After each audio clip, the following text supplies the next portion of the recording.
Hollywood on Television first aired in 1949 from the small KLAC TV station in Los Angeles.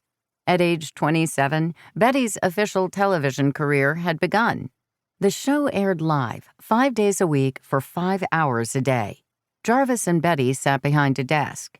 He played records, and then the two of them chatted between songs.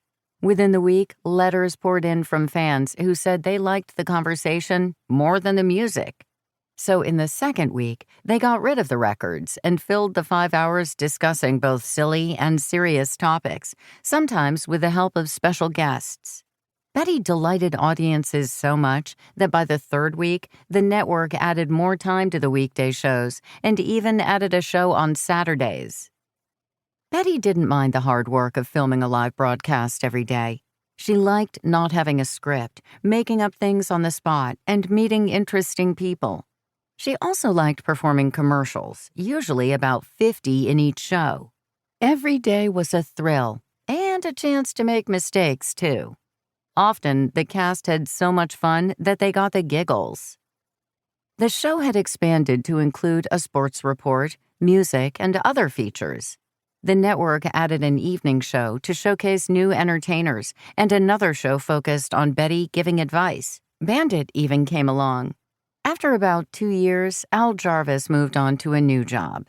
In only a few months, Betty became the new host of Hollywood on Television.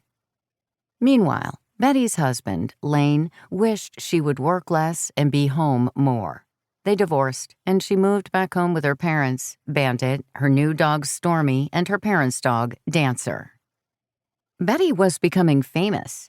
In 1953, she won an Emmy Award for her work on Hollywood on Television.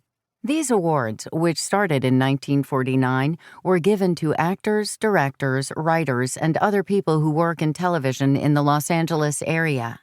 With her career going so well, Betty and 2 of her co-workers started the production company, Bandy Productions, named after her dog.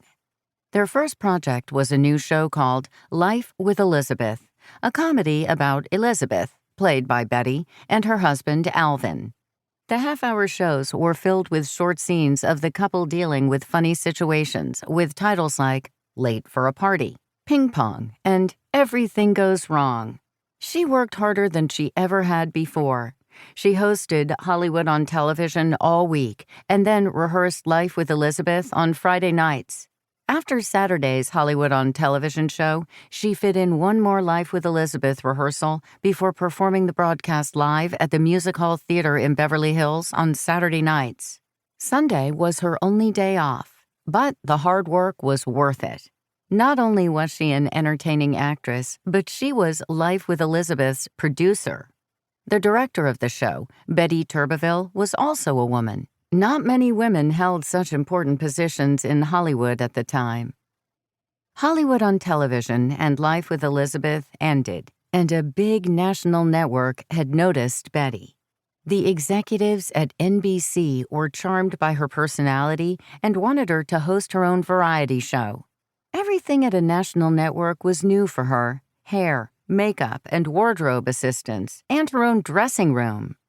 The Betty White Show would only be 30 minutes a day, much less than she was used to. It premiered all over the country in early 1954 and included guest interviews, performances by a band, comedy skits, children's segments, and animal features. Tap dancer Arthur Duncan became a cast member.